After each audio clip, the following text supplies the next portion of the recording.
What's going on, guys? Welcome back to another episode of the Speaking Sessions podcast. I'm Philip Sessions, your public speaking coach, and I'm here with Steve Gamlin. It's been a long time coming to have him on. Steve is the motivational firewood guy. He blends back to basics, positivity, visualization, and humor, teaching his clients to see their desired outcomes, understand their why, and build action plans to achieve them via his Vision Board Mastery program, one-on-one and group coaching, plus live and virtual events that he hosts all the time. Bottom line, Steve teaches people to identify what their goals look like, feel like, sound like, and even smell like. And I am beyond excited to talk with Steve. He is a phenomenal speaker. He makes me laugh all the time with all of the things that he says. Every conversation we have is amazing, and I'm looking forward to this conversation. But Steve, tell us a little bit more of yourself on a personal perspective so people can really get to know you, like you, and trust what you're going to say today. Thank you so much, Philip. I'm very happy to be here. And yeah, we've been saying for a long time, we've got to connect. We've got to connect. And the thought in the back of my head is always, when the time is right, we will. And today the time is right. So at the age of 54 now, I look back to when I was 11 years old and I wanted to be a radio DJ because there was a TV show. Now I get a bunch of birthday candles on you. There's a TV show called WKRP in Cincinnati. And I saw this DJ named Dr. Johnny Fever, the character fascinated me. He wore jeans and t-shirts, sunglasses indoors, which was just so cool. And he played music and talked on a microphone. And at 11 years old, I wanted to do that. I wanted to be a stand-up comedian because Steve Martin was huge at the time with his early albums. I wanted to write my own books because thanks to my mom, loved to read, loved to write, and she fostered that in me. And I also wanted to be a teacher of people, but not in a classroom setting because I had an amazing fifth grade teacher named Mrs. Farron, who made learning so much fun. And when I finished my work early, she encouraged me to help and mentor and coach some of the other students through their work. So I fell in love with coaching and inspiring people and teaching them things. But I didn't want to teach academics. I wanted to just teach passion and creativity and things like that. So at the age of 54, looking back for all the dings, dents, and scars I've gotten along the way, doing everything I wanted to do, including finally getting enough confidence to get up and use my voice, both on the radio and on stage. Yeah, and how long have you been speaking for then? 18 years so far. 18 That's years. the Man, only that's a thing long left time. that I can say in counting because I did the radio. I owned a DJ business for 28 and a half years and was a professional MC and DJ. That's now retired. So the only thing I'm left doing is writing and speaking and of course coaching. Yeah, and you are incredible at all of those. I know we were just talking offline about how you got to record some episodes for the British radio show that you do. So you are international on top of all of this. And So I'll how tell in you the what, world? they love Go our ahead. accents over there. So if you ever get a show like in another country, don't try to do their accent. They love ours as is. Like they're fascinated by us. That's hilarious because, of course, as Americans, we love the British accent, or a lot of people love that Yeah. accent. So that's funny that they like our accent because I mean we don't have an accent after all. They're the ones with the accent. That's what I said. Our very first group call. This is, gosh, almost 3 years I've been on the station, and I was listening to their voices on a Zoom call. And I said, "Oh my gosh, I could listen to you all day. I love your accents." And one of the women said, "Really? Our accents are boring. We love yours." And I'm sitting here going, I realize I live an hour and a half north of Boston, but I have an accent. I thought I got rid of it. Yeah, man, that's hilarious. Yeah, that Boston accent is very strong as well, in Brutal. a different way. But that's hilarious. And I never would have thought you were close to Boston based on your accent for sure. So you Yeah. definitely got rid of at least that Boston accent. But Yeah. that British accent, man, that was pretty good too. So Thank you. you're an impersonation as well. Or impersonation is I don't know. Yeah. Impressionist. That's what I'm looking There for. you go. You're an impressionist as well. Wow, this is very impressive. But Steve, tell us how did you get on that first stage? I mean, most people when they think about getting on stages, that first stage is usually that scary one for them. That first one's also the hardest one to get on. So how did you get on Yeah. that first stage? It started off with a $3 bucket of golf balls in August of 2003 at the lowest point in my life, where I'd blown up my radio career and my first marriage and any shred of financial stability at age 35. Mm. And I hit a bucket of golf balls for an hour. Well, my bucket and the buckets of two gentlemen who ran from the thunderstorm that came ripping through as I stood underneath steel towered power lines, barefoot in the wet grass, and dared God to hit me. Mm. And Not very smart to do that. no, it wasn't. But, God and I have a really great relationship. And every time I hear thunder now, I go, man, he's still laughing. So I did that. And the next day, I was on a call with a brand new life coach I just started working with. And he said, "How was your week?" And I said, "Listen to this." And I made it as funny as I could, really self-deprecating, because that was kind of my style at the time. Mm-hmm. I said, yesterday I spent an hour hitting 3 buckets of golf balls in a thunderstorm, barefoot in the wet grass under power lines, dared God to hit me.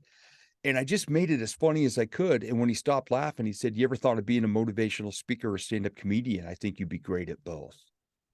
Mm. I said, "Well, when I was 11 years old," and went into the story, and he said, on his desk, there was a brochure in his junk mail pile for a local community college that had an intro to stand-up comedy course that started 2 weeks later. He said, "Will you go?" "Hell yeah."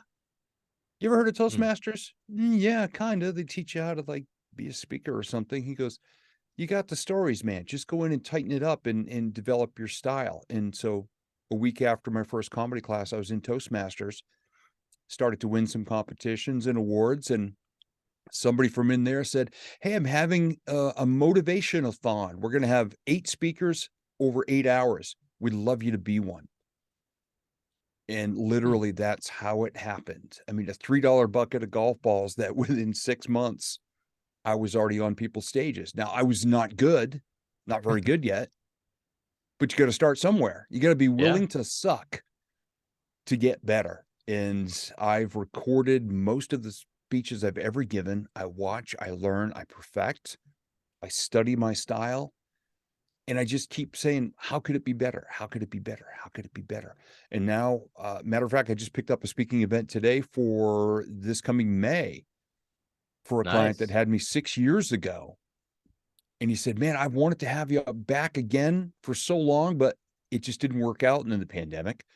So when you get better on purpose and with purpose, people will call you back, and you become memorable and valuable to them. Man, so many good things right there that you just mentioned. But that's incredible that within 6 months you really got on a stage, really going from nothing to something. And like you said, you weren't great then, but you still took that leap of faith, if you will. You went and conquered that fear to get on that first stage. And so many people feel like they need to be 100% ready, but nobody is 100% ready. And No. it's funny because a lot of people don't equate speaking as a business like they would to a business. And in my opinion, public speaking, if you're trying to get on stages, it's the same thing as a business. You kind of suck when you first start out. Maybe you're doing it for free, and eventually you start getting 500 bucks, 1,000 bucks, 5,000 bucks. And then eventually, if you're really good and you're very popular and you have this big name brand like Gary Vaynerchuk's or Ed Milet's, Andy Frisella's, you can start charging 100,000 plus. Or if you're a former president, you can charge more than that. So it's just depends on where you're at, what your brand is behind you and everything, but you can get there. It just takes that time and practice to really Yeah. get there. But there's one thing you mentioned about you go back and review your videos. That's an interesting thing. I haven't had anybody actually say that specifically, that they'll go back and review their stuff. I'm sure people that have been on here will go back and look at how they've spoken before on videos or on stages and things of that nature. But what are some things that you do? Do you like literally watch it like a game day film or anything like that? Or what are some of the tactics that you use to help you when you go back and review yourself? Yeah, it is kind of like a game day film in a way. Now it's very easy at first when you're not very good to just look at that and say, "Well, I don't want to watch it because I suck." And I was inspired to do what I do by a gentleman named Darren LaCroix. Darren was actually started off as a stand-up comic a few years before I did. Mhm. And then he became a speaker. He eventually won the world championship of public speaking in Toastmasters, I believe in Wow. 2001. Darren has recorded and watched and learned from every single performance he's ever given. Mm. And the thing about it is to go into it with the right attitude. Kind of like I said, how can I do this better versus, well, that sucked, that sucked, that sucked. Yeah, I look back at my early stuff now and I've adopted because my self-talk has improved. Now I look at it and go, oh my gosh, that's adorable. Look at that. Like if you put macaroni and glitter around the edge of a still shot of that, my mom would hang it on her fridge as like my kindergarten art project. But what I'll do is I'll not only watch what I'm doing, the pacing, how I use my voice, my facial gestures, the pauses. I'll also listen to the audience because early on, many of us are afraid, deathly afraid of silence. Mm. So we go really fast and we run things together. And when you use humor, if you jump on something, there were times I couldn't even hear the audience laughing. I was so locked into what I was supposed to say next, I blocked them out. Mm. And I would watch it back and people said, Steve, you said something funny, but then you started talking again. I said, nobody was laughing. You go, you kidding? I said, they said they're losing their minds. I didn't hear it until I watched the video. I'm like, oh, I Yeah. fishbowled myself. So I would say, all right, do that. Let the audience laugh out. And then either come up with a little second punchline or go to the next thing. So like a game day, Phil, I'm sitting there taking notes going, okay, when I say this, pause, Mm. lean, stand, take a sip of water, like the things that would get a lot of applause. And I would need a longer break if I was uncomfortable standing there waiting. Take a nice, easy sip of water and fill the gap so that there's physicality, there's facial gestures, the use of my voice, loud, Mm. soft, high, low, fast, slow. You start to craft all of that. If you care enough to get better, you will start to craft all of that. Man, so many, man, again, so many good things. I knew you were going to drop so much knowledge here for us. Now, it's interesting you mentioned about how you would just kind of speed through that. And I think a lot of us do that when we first start speaking. We just start talking, talking, talking, talking, talking, and we never take a pause or anything like that. And from an audience perspective, it's kind of like it's abruptful. If you say something funny, and then you're like, all right, let's move on to the next thing. It's like, oh, okay, I guess I'll stop laughing. Maybe I wasn't supposed to laugh at that. Now they don't know how to react. And that's the fun part to me about speaking in front of an audience is you get to see the way they react and you get to almost control the room really to an extent. You are totally controlling the room based on how you speak and Yeah. those pauses that you give in there. And that's how you create that control and really win that audience over and bring them in to your story is through those pauses, through the speeding up and slowing down and talking faster and everything. Yeah. Yeah, you're orchestrating. I mean, you're leading an orchestra when you're doing that. And Mhm. and I tell people, I said, look, I'm not talking down at you as an audience. I said the only reason you could ever feel that way is I'm 6'2" and I'm on a stage 4 feet above your head. But we're with each other. We're going on a journey together. And in my first 90 seconds of every presentation is just to get the first laugh and the first connection, to let them know that I'm in the moment. This is not something I've been saying verbatim for the past 10 years. I'll talk about a conversation I had 5 minutes before I get on stage with an Mm. audience member because I always take my name badge off. I Yeah. mill around and just meet the coolest people wherever I'm going to speak. And if my face is not on a banner or a sign, they have no idea who I am and they open right up to me. Mm. And I'll always go up and I'll just praise them for something or something amazing I heard about them. And we're connecting right off the bat. And if I get that first laugh, off to the races. And Yeah, if it man. doesn't land, I have a couple backup lines just in case. Yeah, there you go. Yeah, and that's actually a great way to be able to get the audience engaged. If you can really call out, not really call out directly, but talk about a conversation you just had with somebody, Yeah. that person is immediately paying more attention. Other people are like, man, Steve's on top of his game because he knows people here in the audience and he's literally relating with that person in the audience. And guess what? that person that's in the audience, there's a lot of other people just like them that have that same exact background. So while you may be specifically relating to that one person, you're relating to a lot more of the audience because of that. And that is a beautiful little tactic that I'm sure you picked up along the way, but that's just naturally who you are as well. But it's something you definitely should be doing to be able to help relate with the audience and create that better message for yourself on stage. Yeah. Yeah. And one of my favorite questions to ask people is if they're part of a company or an association or organization, Mhm. who's your favorite person you helped this past week? Or how did you make somebody's pain go away? And, you know, Mm. what do you do in such a way that maybe other people couldn't do, even in your industry? I've had people almost in tears of joy and emotion telling me their stories. And when I get up on stage and share it back, I mean, I'm right there with them. I get emotional, you know, and you don't cry and break down on stage, but you get people right to the edge where you see some people like rubbing goosebumps off their arm. And all you're doing is giving them back because somebody from their audience inspired you to share that because you knew it was powerful. Mm. You know, I Mm. just never want to be one of those speakers that you see and then you see again 10 years ago. In every word, every gesture, every pause, everything is still exactly the same. Yeah. And we know there are people out there who do that. And I'm not saying it's wrong. I'm just saying I never want to be one of those speakers. Yeah. Mm. So I want to take this a little different direction here at this point, and I love everything we've been talking about and you've been sharing. Now, you being the visualization guy, like you're the guy that I know that does all things visualization.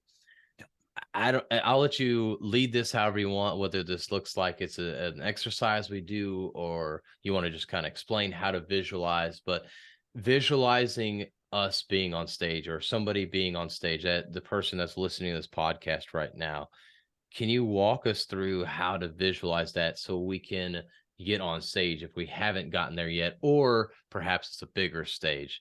Well, what are some things we could do to help visualize that to actually make that come to fruition?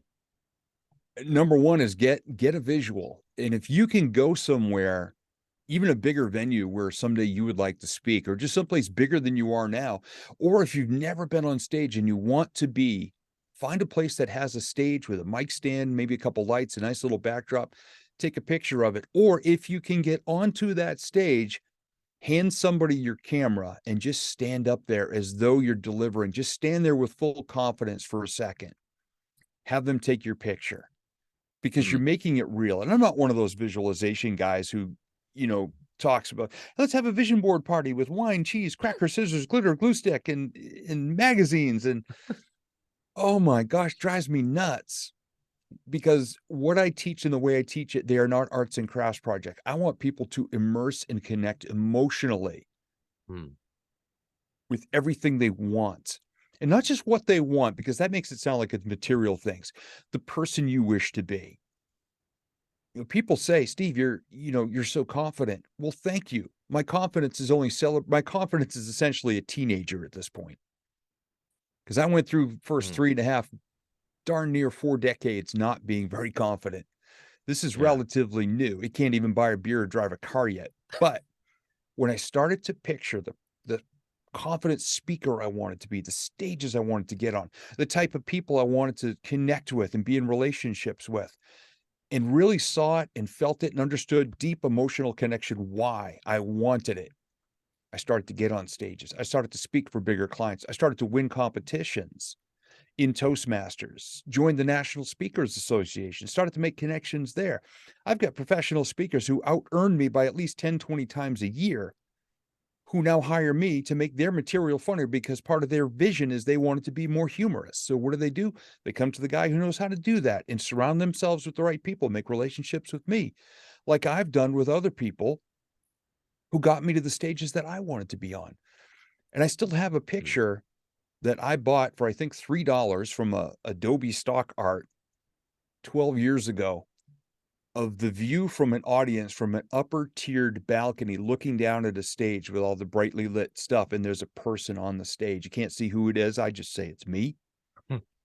because I want to be on stage in front of 5,000 people in an amazing arena like that. And my then coach that I was working with had it framed for me and gave it to me for Christmas. And she said, I want to be in this audience when you're on that stage because you're going to be there.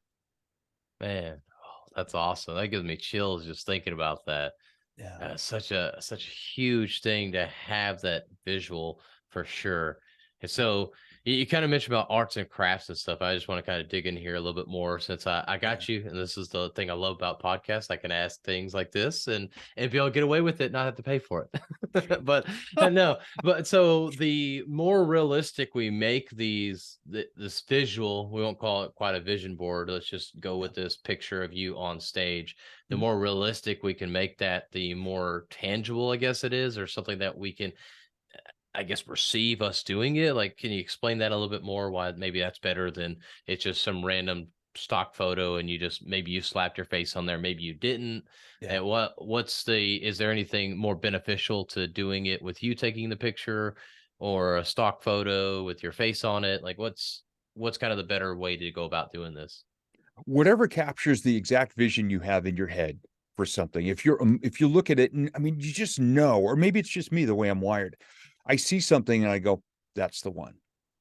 Like I saw that particular picture of all the ones that were on the page, and I just got a nerve, emotion, neuron firing connection. And I said, that's the one.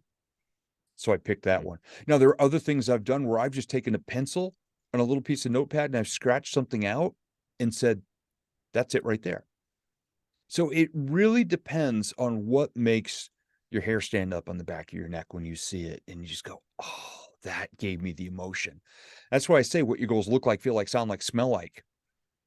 I mean, if you can attach as many senses as you can with something, and I can already hear the audience, milling about between speakers. I can already picture exactly what's going to happen when I get brought out on stage.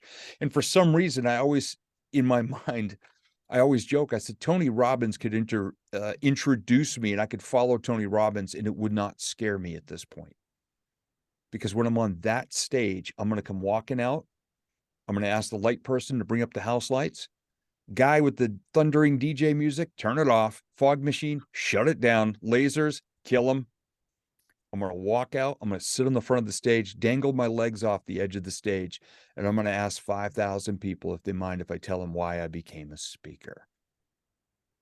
I've already done this in my head 100 times. Man. All I got to do now is earn my way, earn the right to be invited to a stage that big. I already know everything I'm going to do, and the stories I'm going to share, and the way I'm going to do it. And it's not going to be on any way that people said, Steve, you need to walk this. Nope. Steve, you need to say it this way. Nope. Biggest award I ever won in Toastmasters, District 45, Maine, New Hampshire, Vermont, Prince Edward Island, Nova Scotia, New Brunswick. Out of all Toastmasters, I won a humorously speaking competition, story about a dead dog, and made it funny about how pet cremation is a scam. The week before I won the whole thing, I had this woman get in my face and say, you need to learn the difference between an adjective and an adverb if you wish to advance at this. Angel on one shoulder, devil on the other. Angel says, shake her hand, say thank you, walk away. Devil says, hit her with the trophy. So I shook her hand. I said, thank you very much. And a week later, drove 7.5 hours to Canada to speak for 6.5 minutes. Still did not have any clue about the difference between an adjective and an adverb, and won the whole darn thing. Just being me.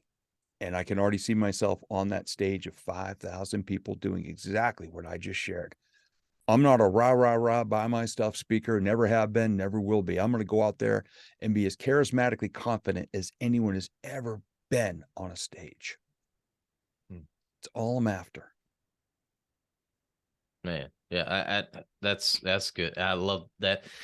I know I keep saying that. I feel like a broken record, but man, Steve, I just totally resonate with a lot of the stuff you say. And yeah, you have to be yourself. If you are not truly yourself as a speaker, you're never going to be good. You can't try to be like another speaker. Yeah, take bits and pieces. That's great. Oh man, Tony Robbins, amazing speaker. I love how he does this. Okay, take that piece. Oh, We got Steve Gamlin over here. He does this great. I'm going to take that little piece. You take little pieces, but you make it your own. You take the things that you like and make it your own. But going back to this visualization real quick, one last question on that.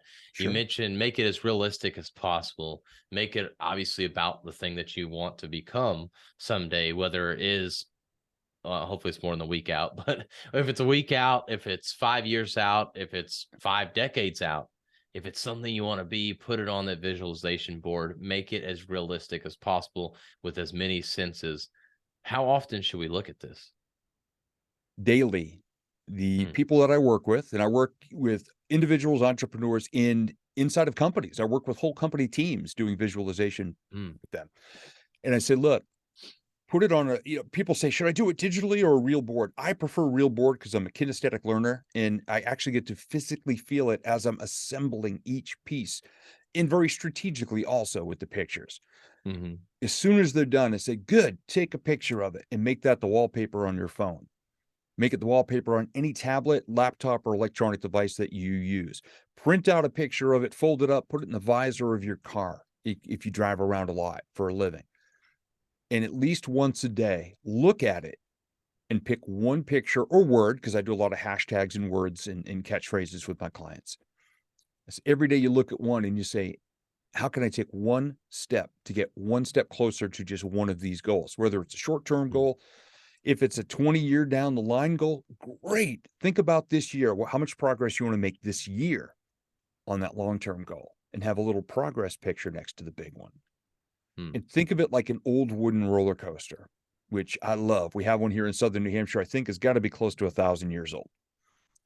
Amazing it's still standing. You get in the bottom, you look up top of that first hill as any one of your goals that's on your board. And you have to go click, click, click, click, click. As monotonous as it sounds and feels. And in this instant gratification society we're in now, because the world's moving so quickly, people get frustrated and bored and they quit and they bail out and they walk back down and go on a different ride. If you do every single little step, not only will you get to the goal, go over the top and be able to enjoy the success, it's also the person you become on the way there. You are now acclimated to be ready to achieve and enjoy that and use it to its best benefit to get back on the ride and set your next goal. So it's not just what Mm, we get, but it's who we become along the way. And that takes time. That's why so many yeah, people fail, because they try to just instant result that people want to be rich. They win the Powerball. What happens to most people within 5 years of Powerball? broke Broke, again. depressed, addiction, suicidal. Relationships are gone and they're miserable because they didn't get acclimated to being that person with the Mm, wealth and responsibility and maturity to handle it. It's the same with goals mm. Yeah. in And speaking. that makes, yeah, yeah, for sure, all of that. And that makes me think. I've had, people always say, what would you, if you had the chance, what would you go back and tell like your 10-year younger self or 20-year younger self, wherever you're at in life? And I think about that same thing. Like, man, if the information I knew now, while yes, it would be awesome information to tell my 10-year younger self, I don't think my 10-year younger self would be ready for that, Yeah. because I probably heard a lot of that same information and it took me 10 years to acquire and actually understand that fully to be able to start utilizing that information. So it's like I probably wouldn't tell my younger self because it wouldn't matter. I wouldn't be ready for it. It's the Yeah. same thing for us because yeah, if you were given the opportunity to be on that stage that you're trying to get on right now, chances are you're not going to be ready. And that's, while it sucks, you're not getting the views, you're not getting on the stages that you want to be on. People aren't paying attention to you like you would like to. It's a blessing as well because you suck at the beginning. Let's Oh, face it, yeah. we all suck at the beginning. Yep. And guess what? I'd rather suck in front of the 2 people watching my video than the 2 million people watching my video. Because guess what? If 2 million people see that I suck, I'm pretty much known as a sucky speaker. 2 people Yep. see it when I'm first starting out, no big deal. And 10 years down the road, when I am an amazing speaker, people go back to that video, but oh, wow, yeah, that was 10 years ago. I'm sure Philip and Steve were just starting out. That's why they sucked. Like everybody's got to start from somewhere. Yeah. But if you just right out the gate, you're a sucky speaker in front of 2 million people, 20 million people, whatever it is, you're pretty much branded that, unfortunately. Yeah. One example I can think of right now is Harry Potter. I mean, you think, oh, his name's not even Harry Potter. Here I am calling him Harry Potter, but Daniel Radcliffe, or Yeah. how do you say his last name?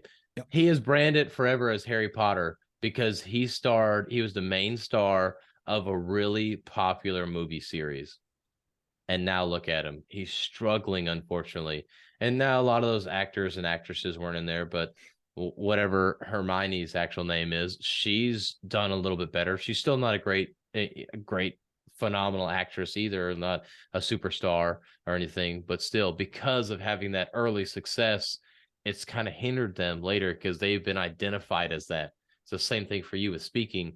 If you have that quote unquote early success, you get in front of millions of people. If you're not good, you're going to be identified as not being good. It's going to be Oh so yeah. hard to change people's impression of you. So get Yeah. those reps in while you suck when you have nobody watching you, Yeah. and slowly get better and use that. Yeah, that analogy of that roller coaster, click, click, click, click, click. And when you're finally at the top, that's when people are going to be ready to see you. That's when you're going to be ready to be seen. And that's what's going to keep you going forward. Oh yeah. Yeah. And every time I create a new story or I live a story and then I say, oh, that's going to be good on stage. And I just start Mm-hmm. crafting it. And I drive my wife nuts. I'm constantly crafting my stories because we've been, kind of stuck at home, both working from home alone the past 3 years because there Mm-hmm. haven't really been as many live events. I've been doing virtual stuff, but I'm constantly just crafting stories. Even in the car when I'm driving, I got a little digital recorder with me and I'm just working it out, working it out, working it out. I Yeah. tried it out on her and we'll go meet a handful of people and I try it out on all of them. And I just look at her. I go, I know you've already heard this 4 times today. I go, but it's getting better, isn't it? And she's like, Uh, but it's constantly honing and mm, sometimes a half second either way or a yeah. different word. There's certain words that are just inherently funnier. And I'll just keep trying until I hit gold. Even if I don't have an audience, I'm just always working on stuff Mm, because I'm just me. There's no on stage, off stage. I said, look, I'm the same person on stage, off stage, backstage, standing on the street corner, or walking down the Captain Crunch aisle at the grocery store. Same guy mm, everywhere. mm, And that is great benefit to me to be that way because yeah. I always wanted to be the most authentic, genuine, vulnerable, real, least full of crap speaker who ever set foot on a stage. Yeah. Same Well, guy everywhere. yeah. Well, I guarantee that is you. I know the many conversations we've had, you've always been the same person, always value first, always making me laugh as well. So many always there that you manage to keep up and succeed at. So you're definitely doing that and will continue to do that for sure. And Steve, I appreciate all this value you brought to us, especially talking about the visualization piece. I think it's a Mhm. really cool thing that I haven't been able to talk about on the podcast. So I appreciate you bringing that up. But I do have one final question for you. Sure. And that question is, if you only had one message you could share for the rest of your life, what would that message be? This is something I learned by observing one of my grandfathers. He was a very simple man. He was a Finnish cabinet maker, carpenter his entire life. Great family man, very just shy and simple guy. And what I learned from him was leave as many situations a day better than you find them in the simplest of ways. And Mm, as a speaker, that means in a conversation, holding a door for a stranger, rescuing shopping carts at the grocery store, playing shopping cart rodeo, or being on a stage and aiming my message for the shadows where the people are hiding, praying for light, because that's where I used to sit years ago. mm, You leave a situation better than you find it. And as speakers, you and I have an opportunity to do that very authentically with our lives, the words we choose, the emotions we share, and the hearts that we bring into everything we do. So if I can just leave a situation better than I find it, I just leave as many plus signs in my wake as I can every single day, minute by minute in some situations. mm. And you definitely live that out. Like I just mentioned a second ago, you live all that out, definitely make things better and make people smile, make them feel a lot better for sure. It's definitely something you're doing. And Steve, if people want to get to know you more, just be able to follow you, laugh with all the funny videos you share and the content you share and everything, where's the best place for them to follow you? Nice and easy, actually, brand new website, Nice. stevegamlin.com, Gamlin. So stevegamlin.com. All right. Well, awesome. Guys, make sure you go over there to Steve's website. Check that out. I know he's got all the links there to be able to go follow him on all the social medias where he's at from there. But definitely go check out Steve. Follow him. He deserves to be followed for sure. Steve, man, I appreciate you coming on, sharing all this value. And for the audience, if you got anything out of this episode, which I know you did, there definitely were lots of nuggets in this. Please do me the favor of sharing this show. Make sure that you follow this show, let a friend know about it. This visualization that we talked about in here was a huge thing. So make sure that you go share that, post about it, tag Steve and I in it so we can know that you did watch or listen to this episode. But with that, guys, go out there and have a healthy and blessed day.